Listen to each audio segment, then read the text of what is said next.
ఉదయాన్నే లేచి పేపర్ చూస్తే ఆడపిల్లల మీద యాసిడ్ దాడులు, గవర్నమెంట్ ఉద్యోగుల మీద ఏసీబీ దాడులు, టీవీ ఆన్ చేస్తే అనవసరమైన విషయాల మీద గంటల కొద్దీ చర్చలు. సర్లే మన పని మనం చేసుకుందామని ఆఫీస్కి వెళ్తే అక్కడ ఎవడి పని వాడు చూసుకోకుండా పక్కోడి పని ఎలా చెడగొట్టాలని కుట్రలు కుతంత్రాలు. పూర్వం ఎవరైనా ఇల్లు కట్టుకుంటుంటే నలుగురు 4 రాళ్ళు వేసి సహాయం చేసేవారట. ఇప్పుడు ఎవడైనా ఇల్లు కట్టుకుంటుంటే నలుగురు 4 పిటిషన్లు వేసి ఆపేయడానికి చూస్తున్నారు. ఇలా ఎక్కడ చూసినా నెగిటివిటీ నెగిటివిటీ నెగిటివిటీ. ఒకరోజు నాకు డౌట్ వచ్చింది. ఇలాంటి రోజుల్లో ఎలాంటి కల్మషం లేకుండా ఓల్డ్ మోడల్ బ్రెయిన్ వాడుకుంటూ దేవుణ్ణి నమ్ముకుంటూ ఉండే ఒక స్వచ్ఛమైన మనిషి బ్రతికి బట్ట కట్టగలడా అని.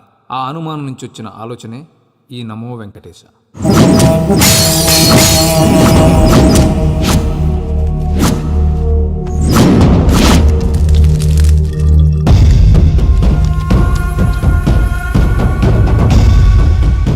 ఏంటి రామానుజం లెక్కలు చూడకుండా దిక్కులు చూస్తున్నావేంటి? చూడండి గురుగారు, ఆయిల్ పట్టిన అడవి పందిలా ఉన్నాడు. కోస్తే కర్నూలు మొత్తం సరిపోతాడు. వీడికి ఆ బంగారు బొమ్మ లాంటి పిల్లతో పెళ్ళంట. ఏం కాంబినేషన్ అండి ఇది? కాంబినేషన్స్ మనం ఫిక్స్ చేసుకుంటే సరిపోద్దేంట్రా, ఆ పైవాడు ఫిక్స్ చేయొద్దు. ఏంటి చెప్తారు? అవతల వాళ్ళు పెళ్లికి ఏర్పాట్లు చేసుకుంటుంటే ఓ అబ్బో, రామాయణంలో రావణాసురుడు కూడా సీతమ్మ వారిని తీసుకెళ్లి ఇంతకంటే బందోబస్తు ఏర్పాట్లు చేశాడు. చివరికి ఏమైంది?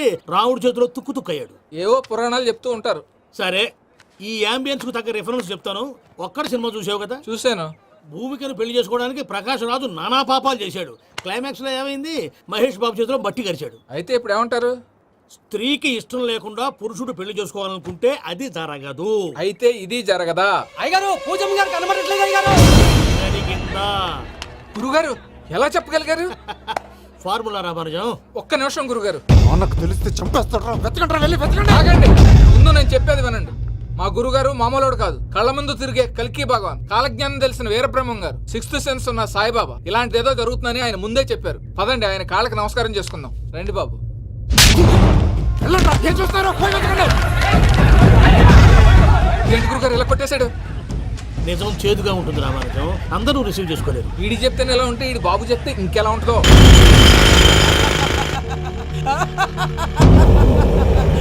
చంగలరాయుడు, నీకు నచ్చిందల్లా కావాలంటే ఎట్టా కుదురుతాయా? నా క్వారీ నీకు నచ్చింది నిజమే, అందుకని దీన్ని నీకు అమ్మేయాలా?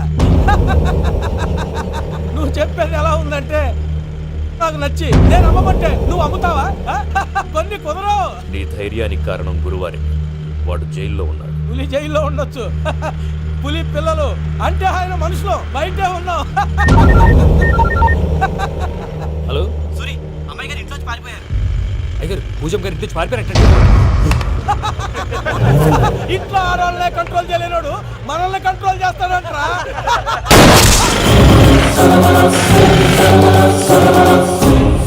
నవ్వుతూ బతకాలరా అంటారు. ఈ నవ్వుతూ చచ్చిపోయాడు.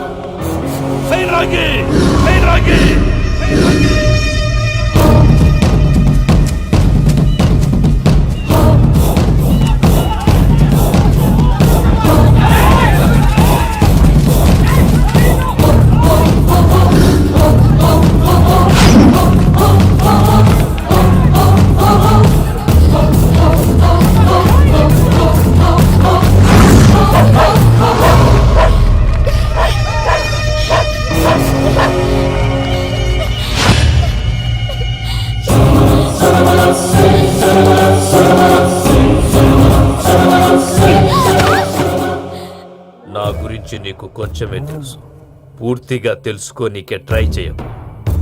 నువ్వెంత ప్రయత్నించినా ఈడ నుంచి తప్పించుకోలేవు. నా కొడుకుతో నీ పెళ్లి జరగాల జరుగుతుంది. దీన్ని నా దేవుడు కూడా ఆపలేడు.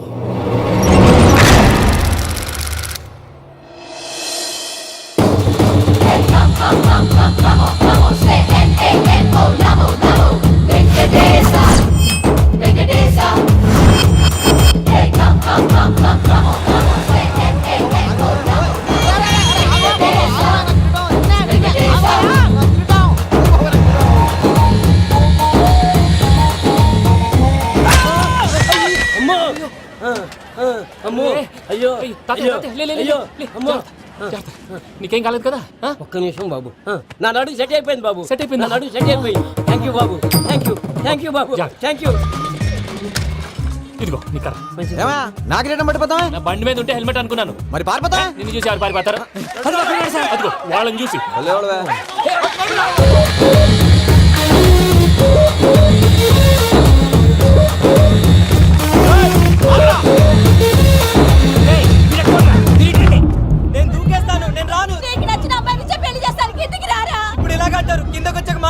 నేను దూకేస్తాను నేను దూకేస్తాను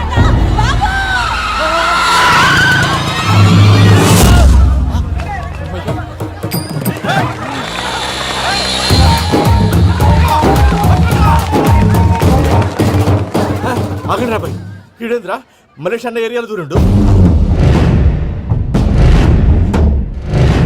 ఏం రా సోడా మా ఎంకన్న ఎమ్మడబడుతుంది. వాడేం చేసిండో ఎరకేనా అన్నా? ఈ రోజు మన సోడా సాంబయ్య గారు ఎమ్మెల్యేగా పోటీ చేస్తున్నారంటే అది మనందరికీ గర్వకారణం. సోడా కొట్లో కూర్చున్న ఆయన్ని తీసుకెళ్లి అసెంబ్లీలో కూర్చోబెట్టాల్సిన బాధ్యత మనందరి మీద ఉంది. సారీ సార్ ఎక్కడ రావాడు? అదే నేను చూస్తున్నాను సార్ అదిగో వచ్చేసాడు సార్. టైం అయిపోయింది రాబాయ్ బాబు. అరే ఏం భయ అంత లేట్ చేసినావు? మోపే ట్రబుల్ ఇచ్చింది అందుకే లేట్ అయింది. ఇగో చూడు, ఊకి అపోజిషన్ తిట్టుడే కాదు, నన్ను కూడా ఎలివేట్ చేయాలి అంటే పొగడాలి. మా పనే అది. కాకపోతే నాకు రాజకీయాలు తెలియవు. అవును సార్, అందుకే మీరు పాయింట్లన్నీ పేపర్ మీద పెట్టించారు అనుకో అన్న షూర్ అయిపోతాడు. ఆల్రెడీ మీ అపోజిషన్ లిస్ట్ కూడా మాకు వచ్చింది. అట్టనా? అరే ఇచ్చేయి, మన ఫైల్ కూడా ఇచ్చేయి. అలాగే సార్. చల్ షురూ కర్. మీరు అలా కూర్చోండి. అన్న మూర్తి గారి దగ్గర పోయి నీ యూరో ప్రోగ్రామ్ తో కనుక్కొని వస్తా. ఇది అయిపోగానే డైరెక్ట్ గా మీటింగ్ వచ్చేసాను. లిస్ట్ ఇవ్వు. యదమ్మతి మరిపో నువ్వును. వస్తాను. ఏయ్, వాడు మన పేరు తిన్నప్పుడల్లా మీరు చప్పట్లు కొట్టాలి. గది చూసి కిందున్న మనోళ్ళు ఫాల్ అయిపోతారు. అందరికీ నమస్కారం. ప్రోగ్రామ్ స్టార్ట్ చేసే ముందు ప్రార్థన చేయటం నా అలవాటు. ఎందుకంటే సడన్ గా వర్షం రాకూడదు, కరెంటు పోకూడదు. కరెంటు వైర్ల మీద పడి ఎవరు రాలిపోకూడదు. రెడీగా ఉండండి రా. నమో వెంకటేశ. వెంకటేశ్వర స్వామిని కలుసుకున్నానని మిగతా దేవుళ్ళు తక్కువ చేయడం నా ఉద్దేశం కాదు. ఎవరు గొప్పతనం వాళ్ళది. ఉదాహరణకి రెడీగా ఉండండి రా. వినాయకుడు. ఆయన ఏం తక్కువ తిన్నాడా? ఆ దేవుళ్ళ మీటింగ్ గురించి ఆపేసి మా మీటింగ్ సంగతి చూడు. ఆ, సమయాభావం వల్ల అందరి దేవుళ్ళు కవర్ చేయలేకపోతున్నాను. ఇప్పుడు మీ అందరికి ఒక ముఖ్యమైన వ్యక్తిని పరిచయం చేయబోతున్నాను. రెడీగా ఉండండి రా. చిట్టి బాబు. చూడటానికి పొట్టిగా ఉన్న చాలా గట్టివాడు. వీడు ఇప్పుడు ఒక వ్యక్తి గురించి కొన్ని నిజాలు చెప్పబోతున్నాడు. ఆ వ్యక్తి ఎవరో కాదు. రెడీగా ఉండండి రా. Is none other than Soda Sambaiah.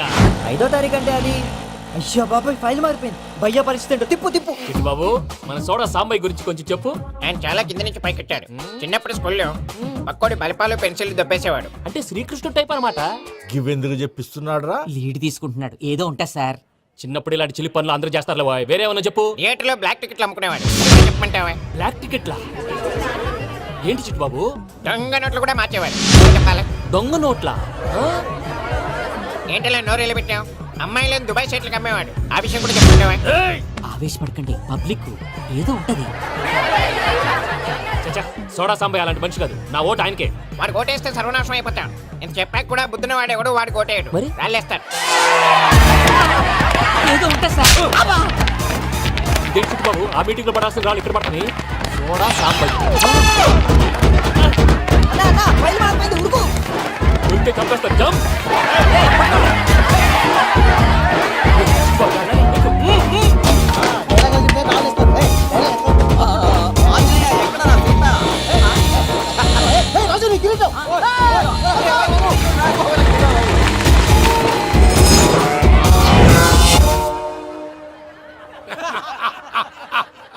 Total గా సోడా గ్యాస్ తీసేసిండన్నమాట. అరే ఇజ్జత్ పోయి మేము ఏడుస్తా ఉంటే గట్లా నవ్వుతారేమన్నా?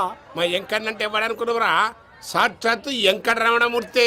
మరిగా సామె మా ఎంకన్నతోని నిజం చెప్పించిండు. అరే ఏమన్నా లాజిక్ మాట్లాడుతున్నావు? అరే అదగాడిని అప్పగించు, లేదంటే గాడిని ఎలా తీసుకెళ్లాలో మాకెరకనే. అయిపోయిండ్రా కథ. ఎంకరం తీసుకోపోతావు? తొలకపోతావే? నా ఎంకరం తోలుకోపోతావు? అరే కాబోయే ఎమ్మెల్యే పోతావు. అరే నువ్వు ఎమ్మెల్యే అయితే నాకేది బే? నడు బే, నడు. నా ఎంకరం తోలు- అరే వాడిన ఇజ్జత్ తీసుకున్నాక ఇజ్జతా? నీకు ఇజ్జత ఏంట్రా? బస్సే బాస్, నీ లంగమతి ఎవరు తెలుసు? ఊరుకో పెద్దమ్మా. ఇందులో ఆయన తప్పే ఉంది. బోల్ డబ్బులు పెట్టి మీటింగ్ పెట్టాడు. అది నా వల్ల అప్సెట్ అయింది. అందుకే నా పడ్డారు. మీరు ఉండండి. అంతే అంతే. నువ్వు వెళ్ళండి వెళ్ళండి. వస్తానన్నా అన్న మలేషియా వస్తానన్నా. అక్క జర బీపీ తగ్గించుకోరా. నీ ఆరోగ్యం గురించి చెప్తున్నానక్క. మీరు వెళ్ళండి సార్. పెద్దమ్మా, అతను చెప్పింది నిజమే. నువ్వు కొంచెం బీపీ తగ్గించుకోవాలి. గట్లనే తక్కువ చేసుకుంటా. ఏంది భయ నారాయణ, ఊరుకూరుకొని రమ్మంటివి? మన ఎంకరకి పెళ్లి గిట్లు ఏమైనా సెటిల్ అయిందా? వీడికి ఇంకా పెళ్ళి అవ్వదన్నా. అందుకే మేము ఇద్దరం కలిసి పుణ్యక్షేత్రాలకు పోదాం అనుకుంటున్నాం. ఆ విషయం నీతో చెబుదామని. ఏం మాటలు బాబాయ్? లేకపోతే ఏంట్రా, మీ నాన్న పోతూ పోతూ నిన్ను నా చేతిలో పెట్టిపోయాడు. ఇప్పుడు ఆ బాధ్యత పెద్ద బరువు అయిపోయింది. అరే ఇప్పుడు ఏమైందని? ఎంకన్నను బంగారం లెక్క పెంచితివి. పెంచితే సరిపోతుందా? వీడికి 20 సంవత్సరాల వయసు వచ్చినప్పటి నుంచి సంబంధాలు చూస్తున్నాం. మొదట్లో వర్షాకాలంలో వర్షాలలాగా విపరీతంగా వచ్చాయి. తర్వాత ఎండాకాలంలో వర్షంలాగా అప్పుడప్పుడు వచ్చాయి. ఇప్పుడు కరువు వచ్చినట్టు అసలు రావడమే మానేసి. బాబాయ్, జీవితం తోట లాంటిది. అందులో మనం తోటకూర లాంటి వాళ్ళం. తోటకూరతో పప్పు చేసుకోవచ్చు, వేపుడు చేసుకోవచ్చు. అంతేగాని రసం సాంబార్ చేసుకోలేం కదా. సంబంధం గురించి మాట్లాడుతుంటే సంబంధం లేకుండా మాట్లాడతావేంట్రా? సంబంధం ఉంది పిన్ని. నా డ్రీమ్ గర్ల్ కనిపించే వరకు పెళ్లి చేసుకోవాలని చెప్పాను కదా. నా చిన్నప్పటి నుంచి ఏ మాట చెబుతున్నాడు. ఆ డ్రీమ్ గర్ల్ ఎక్కడుందో ఎలా తెలుస్తుంది? నాకు తెలుస్తుంది. తుఫాన్ వచ్చే ముందు హెచ్చరికలాగా ఆ అమ్మాయి ఎదురుపడినప్పుడు నాలో కొన్ని కదలికలు వస్తాయి. తను నా దగ్గరకు వస్తుంటే గాలిలో గులాబీ పూలు వాసన వస్తుంది. అంతెందుకు, ఆకాశంలో సూర్యుడు 1000 రెట్ల కాంతితో నా పక్కన నిలబడినట్టు ఉంటుంది. సూర్యుడు పక్కన నుంచుంటే కనిపించేది అమ్మాయి కాదు, యముడు. నీ ఫ్రస్ట్రేషన్ నాకు అర్థమైంది.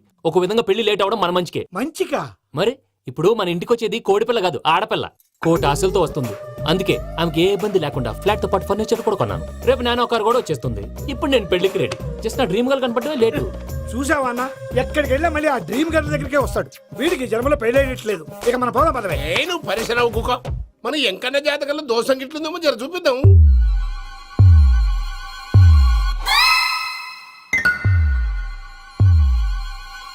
ఏంది పంతులు, గంట సంధి అద్దం పెట్టి ఓ చూస్తాంటివి. చూడటం లేదు మల్లేష్, వెతుకుతున్నాను. బాబు చెప్పిన డేట్ ఆఫ్ బర్త్ కి జాతకానికి ఎక్కడ మ్యాచ్ కావట్లేదు. అర్థమైంది. డేట్ ఆఫ్ బర్త్ ఏం చెప్పావురా? December 13th. ఏ సంవత్సరం? ప్రతి సంవత్సరం. ఎదవ తెలివితేటలు చూపించకు. ఎందుకండి తక్రారు? 1985 అని ఇక్కడ మెన్షన్ చేశాడు. బాబు ఏంటి అలా కొట్టుకుంటున్నాడు? అబద్ధం చెప్పినప్పుడల్లా అలా కొట్టుకుంటాడండి. నిజం చెప్తే నేను ఎవరైనా కొడతారా? Why are you wasting my time? అసలు విషయం నేను చెప్తాను పంతులు గారు. మీరు ఆగండి, నేను చెప్తాను. ఏంటి అప్పుడు పుట్టావా? అప్పుడు పుట్టకూడదండి. ఎప్పుడైనా పుట్టొచ్చు. ఈ డేట్ అయినా కరెక్టేనా? నేను అబద్ధం ఎప్పుడు ఒకసారి చెప్తాను. ఓహో, అదొకటి ఉందన్నమాట. ఇప్పుడు సెట్ అయింది. అయితే నా డ్రీమ్ గర్ల్ తో మ్యాచ్ సెట్ అయిపోద్దా? గ్రహాలన్నీ ధర్నా చేసినట్టు ఒకే రూమ్ లో ఉండిపోయినాయి. క్లమ్జీగా ఉంది. పోనీ డేట్ ఇంకోసారి చెప్పంటారా? నో నీడ్ మా. అయితే పెళ్ళప్పుడు చెప్పండి. పోలవరం ప్రాజెక్ట్ లాగే నీ జాతకంలో కూడా క్లారిటీ లేదు రాజా. పలాసా గారు, మీకు చూడటం రాదని చెప్పండి. అంతేగాని మిడిమిడి జ్ఞానంతో జాతకం చెప్పి ఓ పసివాడి జీవితంతో ఆడుకోవద్దు. బాబుకి ఆవేశం ఎక్కువ. పసివాడు అని పెద్ద పెద్ద పదాలు వాడుతున్నాడు. నన్నే శంకిస్తున్నాడు మల్లేష్.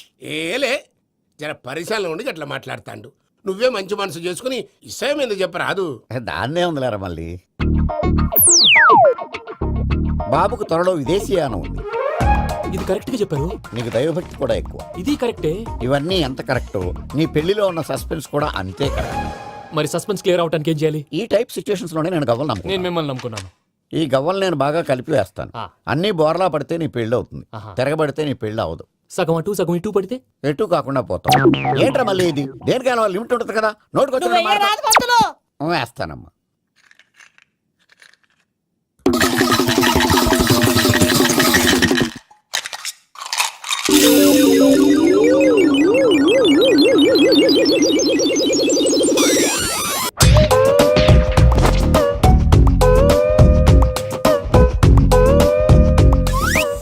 పోదకూడదు బాబు. జాతకం మనం రాయకూడదు, ఉన్నది చదువుకోవాలి. దీని అర్థం ఏంటి పంతులు గారు? మీవాడు కూడా ఈ గవ్వలాగే ఒంటరిగా మిగిలిపోవచ్చు. అలాంటి మాటలు అనొద్దు పంతులు గారు. ఇంకోసారి ట్రై చేయండి. తప్పు బాబు. సృష్టికి విరుద్ధంగా ఏ పని చేయకూడదు. అది కాదు, ఇంతకు మీరు సరిగా కలపలేదు. ఏం పెద్దమ్మా? పిల్లగాడు చెప్తున్నాడు కదా, ఇంకో పాలంటే ఏ రాదయ్యా? ఆవేశపడకండమ్మా, అలాగే వేద్దాం. ఏముంది ఇందులో? ఒకసారి కాపాడుతు లేస్తున్నాడు.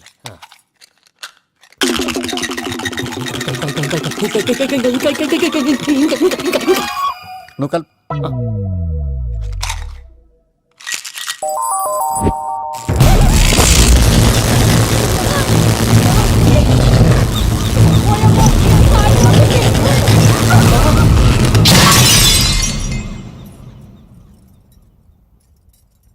చూసావా, ప్రకృతి విరుద్ధమైన పనులు చేస్తే ఎలాంటి ఫలితాలు వస్తాయో. దానికి దీనికి సంబంధం ఏంటండి?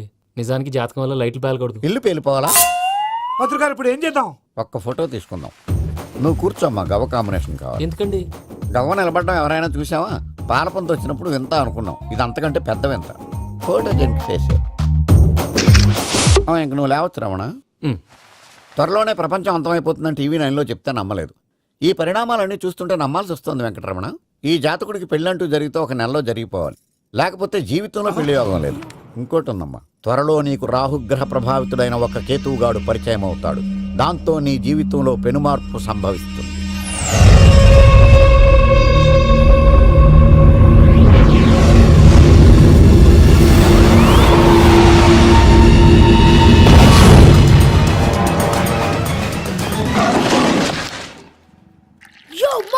నేను కొత్త మ్యాజిక్ ట్రిక్ నేర్చుకున్నాను. ఏంట్రా అది? First give me 1 egg. Yeah, drop it here. Now what? Magic, abracadabra, abracadabra. రెండు వచ్చినాయిరా భలే ఉందిరా మీ పప్ప కూడా చూపించరా ఎంజాయ్ చేస్తారు ఓ మామ్ ఆర్ట్ పెళ్లి తెలియని వాళ్ళకి చూపించినా కూడా వేస్టే. ఏమండి పొద్దున్నే అంత సీరియస్ గా టీవీ చూస్తున్నారేంటండి కాఫీ తీసుకోండి ఏమండి కాఫీ తీసుకోండి అరే ఏమండి ఏమండి? కాఫీ! ఏమండి?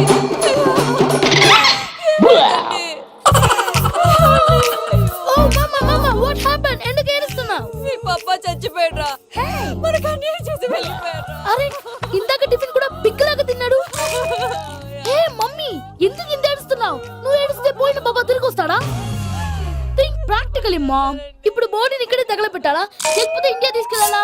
ఎనకండి హ్యాపీగా చచ్చిపోయారు. ఊరుకోరా ఏం మాటలురా రే నువ్వు చాలా మ్యాజిక్ చేస్తావు కదా ఏదో ఒక మ్యాజిక్ చేసి మీ పాపాని బ్రతికించరా ప్లీజ్ రా మమ్మీ ప్లీజ్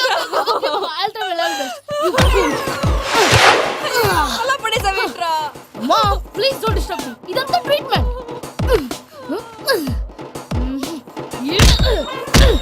గట్టిగా కొట్టకురా చచ్చిపోతారు ఆల్రెడీ చచ్చిపోయాడు. ఇలా కొడితే బతికే ఛాన్స్ ఉంది. అవునా? Call pumping treatment. అయితే కొట్టు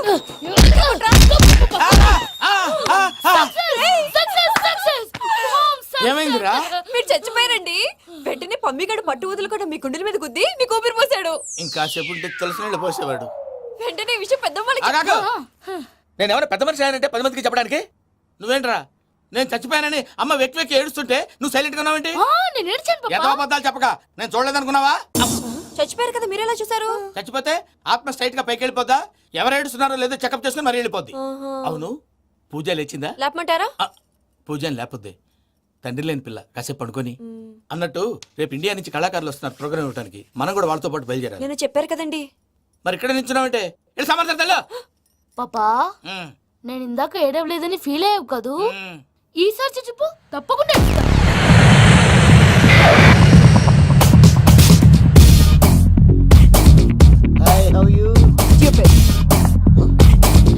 7 కోట్ల వాడ పంతులు గారు నా పెళ్లికి 1 మంత్ డెడ్ లైన్ పెట్టిన విషయం నీకు తెలుసు. నువ్వు తలుచుకుంటే ఎక్కడైనా ఫిక్స్ చేసేయగలవు. కొంచెం తొందరగా చేసే స్వామి ప్లీజ్. నమో వెంకటేశ.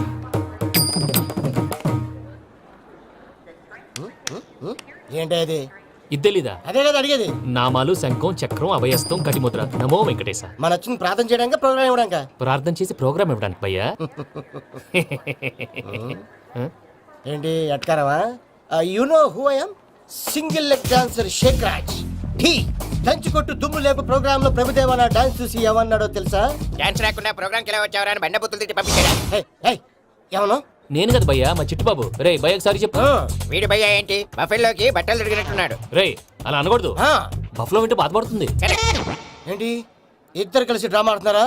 నాకు గాని బీపీ వచ్చిందంటే ఏం పిక్తారా వీపీ? నన్ను బీపీ అట్టడా? నిన్ను వెంకి వెంకి ఆగండి అయ్యా. ఏంటయ్యా ఏంటి గొడవ? నేను కదా మూర్తి చిట్టుబాబు భయ్య కొట్టుకుంటున్నారు. ఏంటయ్యా శేఖర్ ఆఖరికి బొమ్మతో కూడా గొడవ పడుతున్నావా? నోరు మంచిదైతే ఊరు మంచిది అంటారు. ఎలా ఉండాలి నాకు తెలుసు, ఏదో నాకు చెప్పక్కలా. నువ్వు మారవయ్యా. గుళ్ళో భజనకు వచ్చావా? ఎవరో ప్రోగ్రామ్ వచ్చావా? పాటలో స్పీడ్ ఉండాలి. అంటే అతల కుతల పతనం చేసేస్తాం. సకల దగ్గర చెప్పలేం చూపిస్తాం. అసలు గసలు పెడతాం. అయితాం బాపతం. మా నోటికి లేవే కప్పలు, మా చేతికి దొరికితే తిప్పలు, మా గొప్పల డప్పుల తప్పుల తప్పుడిదే. ఏంటండి పాపం? తల ఓ దిక్కు వెళ్ళిపోతే నేను ఎక్కడెత్తుకోవాలి? అందరూ చోట ఉండాలి కదా. ప్రాక్టీస్ మూర్తి గారు. గౌడికేదిలా గొంతేసుకుని పాడితే పోలీసులు బొక్కలు వేస్తారు. This is foreign, man. సాటి కళాకారులను అలా అవమానించకూడదు. చూసావా అన్ని విద్య తెలిసిన వెంకీ ఎలా మాట్లాడుతున్నాడు? ఏమీ తెలియని ఎదవా. ఏమను? సారీ అండి, ఎదవన్నారు ఎదవా. ఏంట్రా మా గురువు గారి మీద మీరు చంపుతారండి. మీరు కొట్టుకుంటే ఎలాగండి? కళాకారులందరూ ఐకమత్యంగా ఉండాలి. ఇదిగోండి పాస్పోర్ట్.